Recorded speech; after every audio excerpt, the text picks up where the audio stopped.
Cherere, Fanny, Prema Manishi. Mi nombre es Fanny, mi nombre espiritual es Prema y mi nombre indígena es Manishi.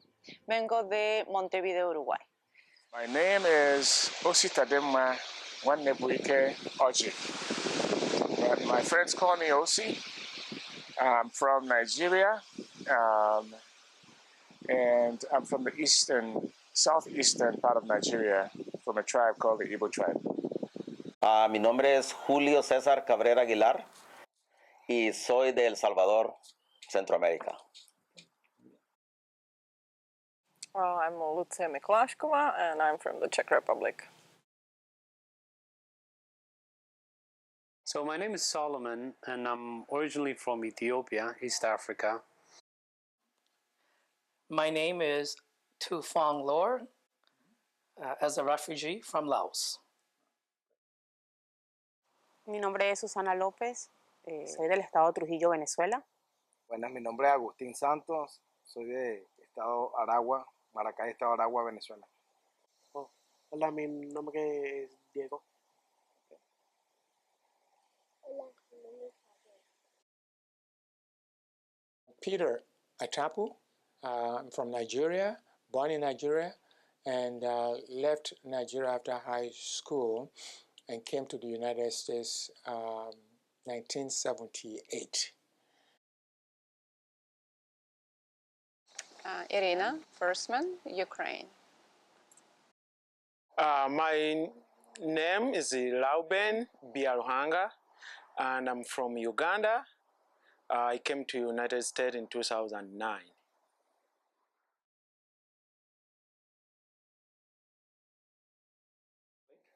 Ok, uno de los objetivos fue de que durante la guerra de mi país tenías dos opciones. O eras de la guerrilla, o eras soldado, o pertenecías a una entidad de servicio humanitario. Llegó un scholarship, unas becas que vinieron de la USAID. Entonces llegaron y me dieron una aplicación, me dijeron, Julio, ¿quieres participar en esto? Se la dieron a 40 personas. De las 40, llegamos a 25. De los 25, 25, para no aburrirte, quedamos 2. Y gracias a Dios yo fui uno de los que ganó la beca y no sabía para dónde venía. Ya en el último día que ya íbamos a salir, nos dijeron que veníamos para Minnesota. Esa fue como yo vine aquí, a través de una beca de estudiante. I actually came to the U.S. to go to school back in 1980, and I was 19 at the time, and I ended up in Duluth, Minnesota. Went to school at UMD, University of Minnesota in Duluth, and what motivated me to come over here to go to school was, to advance my education for one. Plus, my sister went to school there as well, and my cousins also went to school there. So they encouraged me to come to UMD, and I was originally going to go to New Orleans, in Louisiana to go to school, but they convinced me to come over here. So that was one of the motivating factors, and I ended up getting a job, finishing school, get married, kids, got a job in Duluth, working for Minnesota Power, and then moved on to become an independent consultant, and decided to move down here to White Bear Lake area to be close to my kids, my daughters and my granddaughters. I met my wife. She was not born in White Bear Lake, but she grew up in White Bear Lake. And when I left the military, I met her, and then we decided to settle in White Bear Lake. And then we established a business here in this corridor, which is right next to White Bear Lake and Venice Heights and Maplewood. So here I am. A good friend of mine actually moved here a few months before I moved here, and I used to come here to help him out with his business. He bought a business with the property, and he was new to the city, the state. So I used to come here help him out, and it was the summertime, so I came here, and I like the weather, and I like to be close to water. There's a lot of lakes here, and a lot of water activity and stuff. So I thought, this is not a bad place to move and, be closer to a good friend of mine, and also just have some kind of change.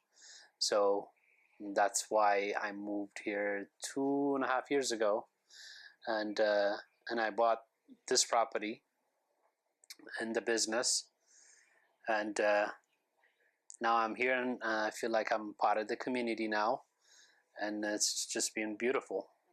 Fue una trayectoria larga. Vine a este país hace 20 años aproximadamente, donde inicialmente me mudé al estado de Georgia y después de 10 años casi me mudé a Minnesota. Cuando vine no sabía lo que estaba esperando en el estado, entonces fue algo que podría decir que me incentivó también porque sabía que podía tener nuevos comienzos y donde hay oportunidades tal vez para una comunidad que está en crecimiento, y en este caso Minnesota fue mi lugar que digamos que elegí como hogar para mi familia. My wife is an architect by profession. She just recently retired last year after working as an architect for about 30-something years. And she was working here in White Bear as an architect. And then about the same time, too, we had our kids, and they both went to White Bear school districts, attended school districts. From elementary to they both graduated from high school. We love the community, and there's a lot to offer here. And this where I am now, so they've done so much for me and my family, my kids, and for me to give back to the community as well. So initially I came in 2006 and lived in Woodbury. So I started it in Woodbury as an au pair, so I lived with the family there for a year. Then I moved to Lake Elmo and continued my au pair career for another year. And after that, I lived in Apple Valley and Lakeville for a little bit. And after that, I moved finally to the White Bear Lake area. Now I live in Van Ness Heights, which is just very close. But that's kind of how the journey started. I mean, my motivation to move to White Bear Lake actually was because my close friends were living here and they loved the area and the community. And that's when I finally made it here to be around friends after my long journey without them. So when I moved to the United States, my wife had a house in southeast Minneapolis, where he was going to university. Her parents, they bought the house because she was going to university there. So they sold us the house. We lived there since 2018. But in 2018, we had 2 sons. The house started becoming a little small. We decided to start looking for a new house. So that's how we ended up in the White Bear. Yeah. So my journey started in 2002. After 9/11, at the time I was living in Crimea, Ukraine, and engaged in dating. I was part of the dating agency looking for love and striving for finding a relationship outside of Ukraine because I had some bad experiences, and I had a child, 4.5-year-old, that I wanted to find a father for. United States was not on my radar or on my list, so my journey to seek a better future for myself and my child through relationships what brought me to the United States. My husband at the time was the city manager of Maplewood, and we lived first year in Elk River. That's where his family is from and where he raised his 4 children. So when opportunity came about and we were able to move back to Maplewood, or not back, but move to Maplewood where he was leader of the community as a city manager, we decided to do that. And ever since 2005 is when we moved to Maplewood. I'm still here, 15 years, 19 years, 19 years later. Lo que nos motivó es, digamos, la situación política, económica que vive Venezuela actualmente. como ya todo el mundo o el planeta entero conoce, ¿no? Lo que vive Venezuela, pues nosotros nos estuvimos alejados de esa situación y vivimos situaciones muy tensas en el país, ya que yo trabajaba en ese momento para el gobierno de Venezuela y debido a eso, pues fue la mejor opción para mí y para mi familia salir de Venezuela. Nos motivó el hecho de salir para una mejor situación. Sí, bueno, como dice mi esposa, de hecho, pues así fue como decidimos tomar un viaje que para nosotros pues era arriesgado y con nuestros hijos en brazos, pues está arriesgando quizás nuestra vida, la vida de ellos, ya que era bastante fuerte el viaje y largo por medio de como nos teníamos que venir, pues. Y bueno, pues eso fue la situación por la cual nos vinimos y estamos acá en los Estados Unidos. Llegamos a Waverly pues por medio de unos familiares que nos recibieron y desde que llegamos a los Estados Unidos estamos aquí en la ciudad de Waverly. Por eso estamos acá.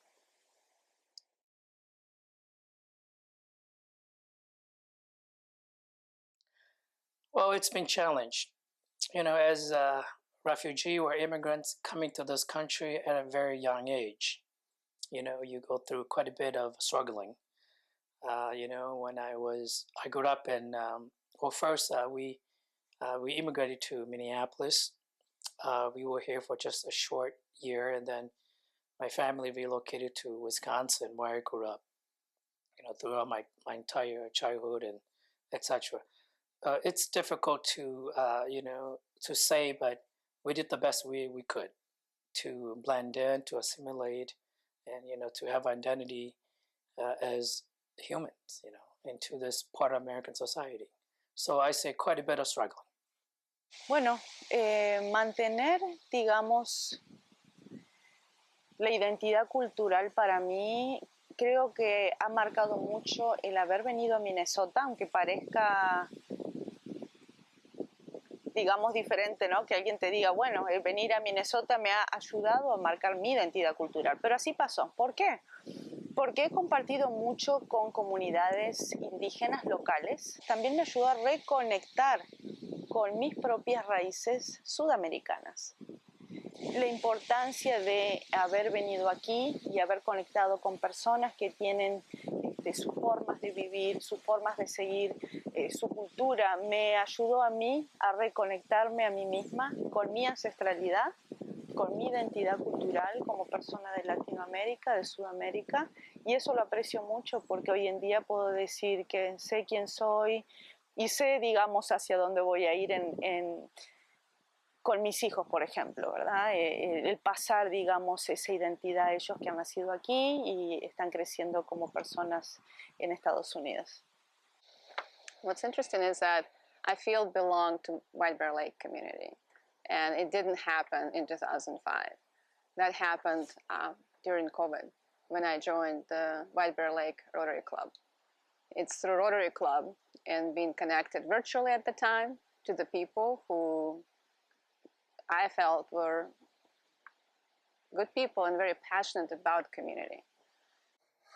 To be honest with you, when I came here and you know, buying a property and you know, business, it was too much for me. But I'm thankful with the city manager and the people who works there. They were very helpful and understanding, and it's just a welcoming nature of their, you know, their work and stuff. So I had really good experience with them.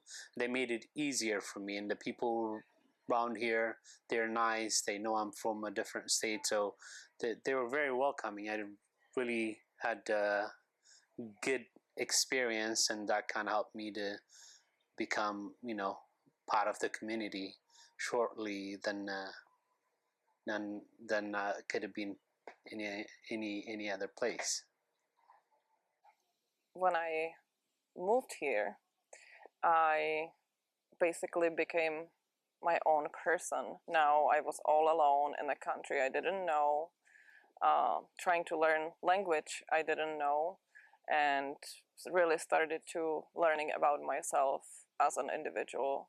And that was just kind of the trying point of,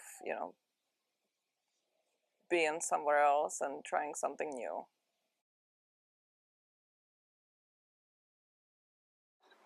I think that's the most challenge when you feel like you're not getting trusted in, no matter how good you're doing, and you feel like someone is not trusting you. It really, really hurts. It really hurts. But I guess you can't sleep on it. You move on. You move on, and say you don't get mad for those people. Try to make them comfortable next time, because that way they will start knowing, if they start getting comfortable with me, then they will start getting comfortable with other people. Aquí hemos enfrentado varios desafíos. El principal para mí fue conducir. Todo me queda muy lejos, todo veo que queda muy lejos, todo es en auto y ha sido un desafío con la nieve.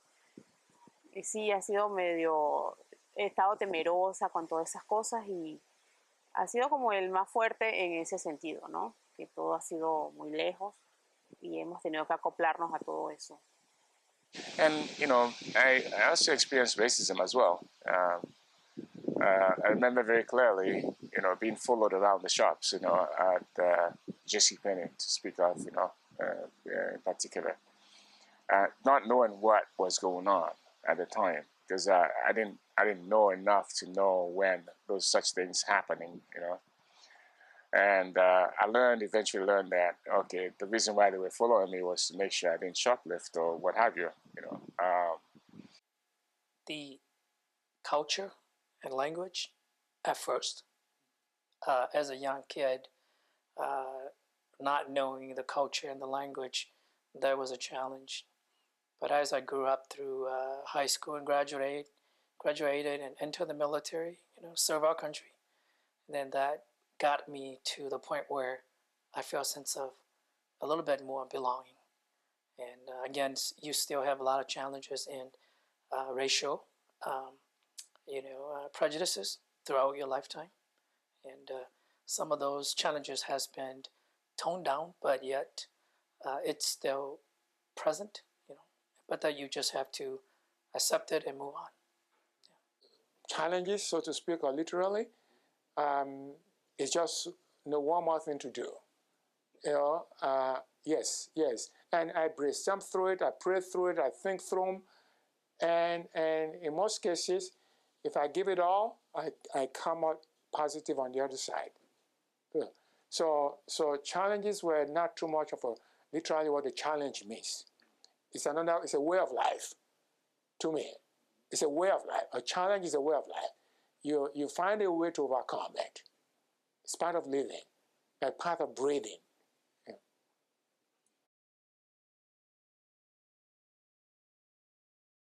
Ahorita yo soy el presidente de una organización sin fines de lucro que se llama Visión Objetiva Salvadoreña en Minnesota.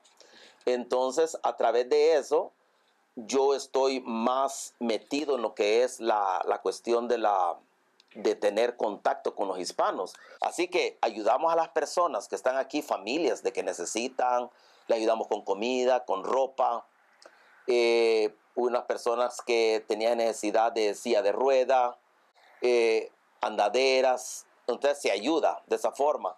Y también estamos ayudando a las personas que están en El Salvador. Y a través de los eventos que nosotros hacemos, rifas, festivales, cenas, recaudamos fondos. Porque no, como te digo yo, no solo con las salvadoreñas, sino que trato la manera de estar siempre con la comunidad hispana, pero ahorita en este momento, como te digo, de esa forma me está sirviendo mucho. Y me gusta lo que hago. 100% voluntario. Well, luckily I have the best family and we stay in touch virtually. So even though they don't live in America, we talk often.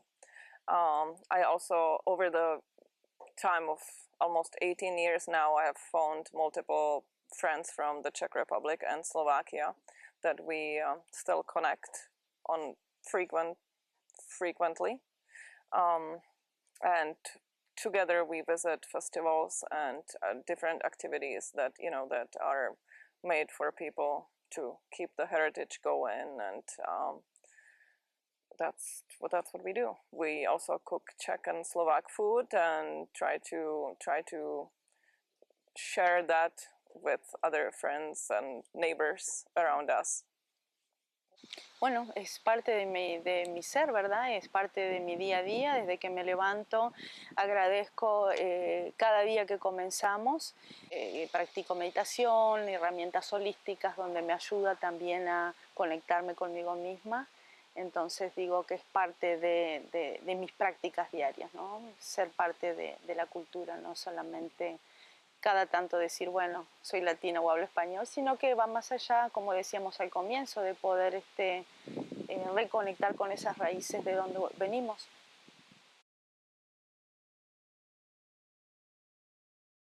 I enlisted in 1990, so I believe I was only one of the very few Hmong American who entered the military.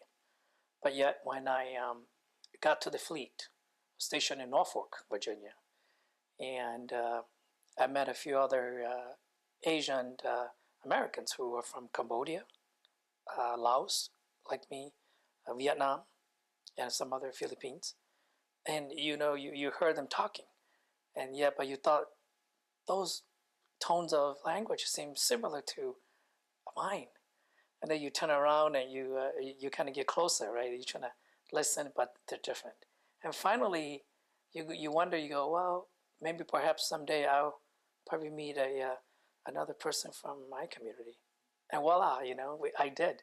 So I actually met one seaman from Laos, one airman from Cambodia, one from Vietnam as immigrants, and a couple Hmong from California.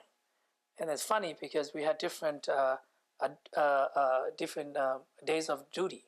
So it's like once a month, all of us got our duties off, and then we got together. We mingle. It was amazing. I still remember that till today. It's back in the 90s. I mean, this is really different. So you feel like, wow, in this huge Navy, you end up to find people. It's just unbelievable. My daughter did not do well in the public school in North St. Paul. At the time, we were elementary school. I think it closed since. And we decided to have her join a charter school, Harambee. And when we went to that school and we saw welcome and hello in all these different languages and all the, gosh, I get emotional, right? Thinking about it, and flags. And I saw her just completely feel herself in that space, and she didn't feel like she's being mocked or she's being pointed fingers at as somebody who's weird. And she blossomed in that school.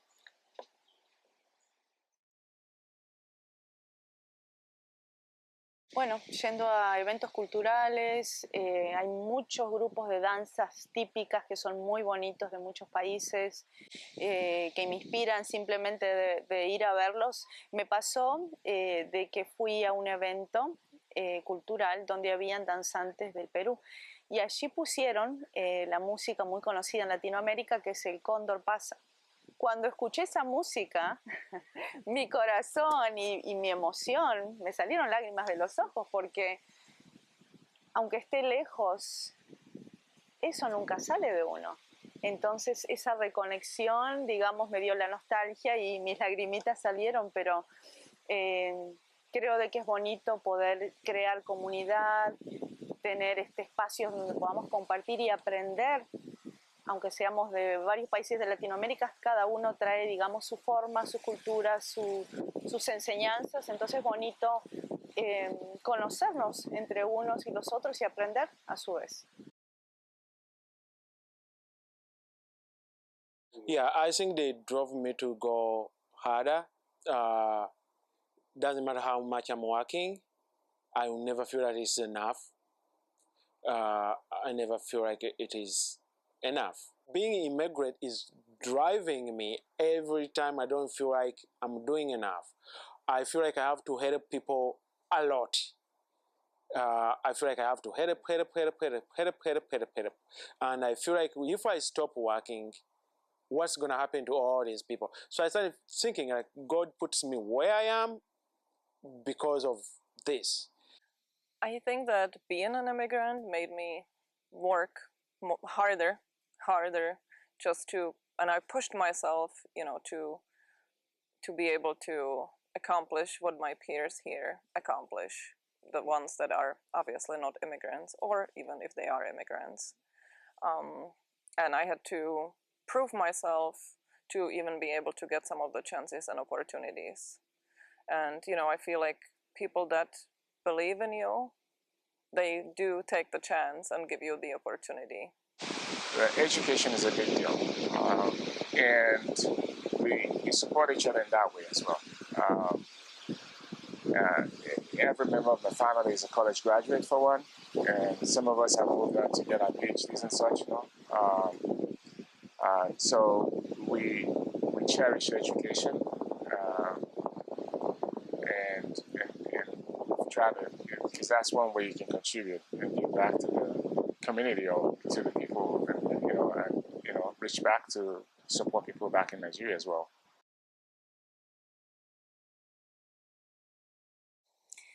La comunidad de Waverly, pues nosotros nos quedamos enamorados de esta ciudad, ¿no? De verdad que nos gustó muchísimo cuando llegamos en todos los aspectos. La gente nos ha ayudado, a los niños también. En el colegio ha sido muy excelente, me encantan los profesores, siempre nos mantienen informados, bien sea por vía correo o mensajes. Y hemos recibido muchísima ayuda, por supuesto, sobre todo cuando estábamos comenzando la comida y nos iban a los sitios comunitarios donde nos daban comida, nos ayudaban en la ropa, lo que era en la parte del closet. Waverly tiene buenos sitios donde nos ayudó muchísimo con todo eso, y todas esas orientaciones que nos han dado. De verdad que hemos tenido mucha ayuda con la comunidad de acá. Sí, hemos recibido de todo, de verdad que es impresionante cómo uno se siente, lo bien que se siente uno acá en esta comunidad y en esta ciudad, o la gente y la comunidad, pues ha sido espectacular. Nos hemos sentido maravillosamente bien, nos han atendido muy bien, hemos recibido muchas cosas, muchas ayudas, pues como lo dijo mi esposa, con la comida cuando llegamos, por supuesto, y después fuimos avanzando, pero con la comunidad estamos agradecidos totalmente.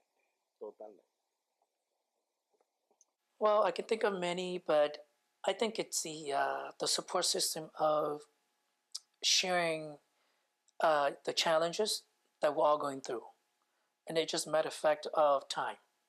Immigrants coming to this country face all kinds of issues: education, financial, the workforce, even own a home.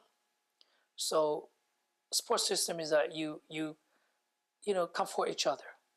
You help each other. Hey, look, tomorrow will be a better day. Next day will be a better day. Next year will be a better year. But the bottom line is that you can't give up. You got to keep working at it, because this country is really based on immigrants. And if you look at those immigrants that came back in the 14th, 15th centuries, they built the 13 colonies, and look at how here we are today, right? People are still working. So therefore, they help each other, and whether you're a different race or different color, it doesn't matter. You just have to support each other, work hard.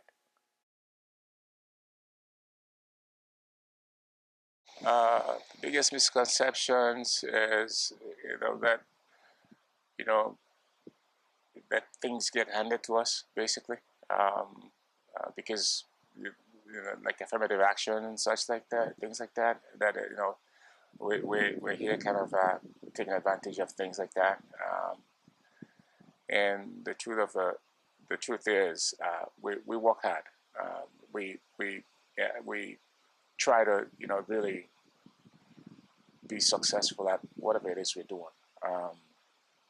And I can't say, nothing gets handed to us, basically. So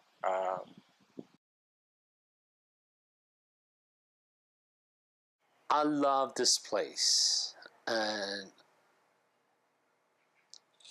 as soon as I moved here, even with some of the difficulties that I face in weather or whatever, small things like anybody will face, I still love this community, and I believe I'm part of this community. I'll do whatever it takes to better this place and stay here, and I'm all invested here. So es nuestra meta más adelante tener nuestra propia casa, que los niños pues continúen estudiando, se vayan a, si Dios quiere, a la universidad. Y bueno, nosotros trabajar, esperarlos cuando vengan así en el verano. Y esos son nuestros sueños y metas, que pues salir adelante y que sigamos acá. Yes, I've lived very comfortably here. My wife and my they've given us the best. Our kids were raised here, and they've turned out very well. It's been a good place to live. It's been a very thriving environment. I can't ask for anything better, any environment better. It's been very conducive to my purposes and goals in life, and I don't see myself moving out of this environment, Bueno, nosotros aquí es nuestro hogar. Vivo hace 8 años aproximadamente en White Bear Lake y es donde me establecí con mis hijos. Van a la escuela aquí, me encantan los parques que hay, o sea, no quiero estar en la ciudad mismo, pero sé que viajo 16, 17 minutos y estoy en White Bear Lake, donde tengo más tranquilidad, donde tengo más conexión con la naturaleza, que aquí hay muchos parques y lugares verdes para disfrutar con la familia. Por ejemplo, este lugar donde estamos en Tamarack es hermoso y creo de que sí, aquí es el lugar perfecto para mí y para mis hijos. I hope I will be able to start to buy my own building, so I have my own business. I would like my kids to have, at least if they want, to have a business to start with, so they have something. Así que yo siento que yo traje, o sea, que le he dado también a mi comunidad. Le he servido a mi comunidad y le sigo dando todavía. Pero es el trabajo de nosotros, de enseñarles a los nuevos que vienen. Well, first I would like to move to White Bear Lake. If I can, one day that would be my dream. There is something magical about White Bear Lake, honestly. Just different air. People are very much focused on the community feeling and the community sense of belonging in White Bear Lake, from what I experienced so far. It might not be similar for everybody, but I feel that way very strongly. So my hope would be to be part of this community one day, pay taxes here. And I would like to go back and teach at the university level. So that's my next big dream, and or run for office. That would be mine too, that I would strive for. Well, my hopes and dreams are that my kids are grown, for one, but my grandkids, I'm hoping they continue to enjoy going to school. They love it here in White Bear. They're in White Bear schools, so. And White Bear has been nice and good to us, and I'm hoping that yes, they indeed continue with their. Our big thing is education, so I hope that they continue and move on with getting their college degrees and such, and moving on and becoming good citizens as well, and giving back to the community as much as possible, and yeah, that's pretty much it. Well, with my brand new baby, I hope to raise her in this community, provide her with good education, get her involved in activities where she can meet friends and people, and hopefully she will want to grow with the community and stick around here. Well, good hopes, good dreams. This community is very vibrant, not just White Bear Lake. America is beautiful. to be an immigrant is not a negative, it's an asset. We are a society, we meaning the United States, it's a society of immigrants. And even though it's still in the formative stage, if you will, or an experiment. The earlier generations characterize it as an experiment that is yet to totally manifest itself. What we want to be as an American.